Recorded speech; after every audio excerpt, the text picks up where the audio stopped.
नमस्कार दोस्तों। One card urgent message की रीडिंग देखेंगे। रीडिंग जनरल है, हो सकता है आपसे रेजोनेट हो सकता है ना भी हो। ओपन माइंड से रीडिंग को सुनिएगा और मैसेज को रिसीव कीजिए।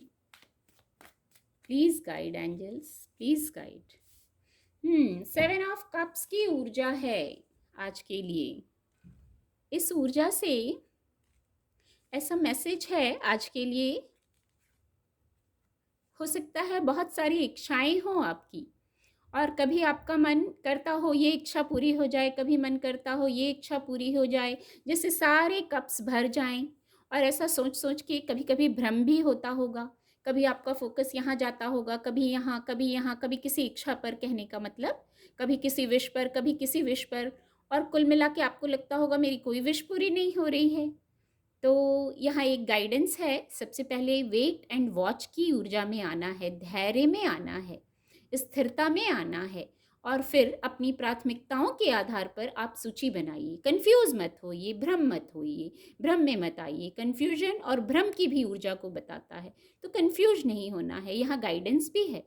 आप प्राथमिकताओं के आधार पर अपनी सूची बनाइए, क्लियर हो जाइए सबसे पहले क्या चाहिए, फिर फोकस्ड वहाँ होना चाहिए। और सबसे बड़ी बात, ये आपका कार्य जो आपने किया कि सूची बनाई, कन्फ्यूजन से दूर हुए, क्लैरिटी में आइए और डिवाइन पावर से, जो एक परम सत्ता है, उससे कनेक्ट होइए। वहाँ से आपको क्लैरिटी मिलेगी।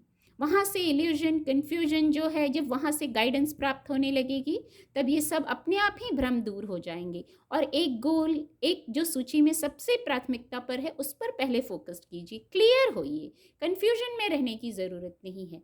इसीलिए ये ऊर्जा कहती है थोड़ा वेट एंड वॉच में आइए, उससे क्लैरिटी आएगी। सोचिए, सेल्फ एनालाइज कीजिए, सेल्फ टॉक कीजिए, उससे क्लैरिटी आ जाएगी। और फिर आप सारे कप्स भर जाते हैं डिवाइन टाइमिंग आने पर। यदि हमारा फोकस सही है तो सारे कप्स भर जाते हैं। डिवाइन से कनेक्ट हो जाइए, गाइडेंस को सुनते जाइए। उम्मीद करती हूँ आपको मदद मिलेगी। धन्यवाद।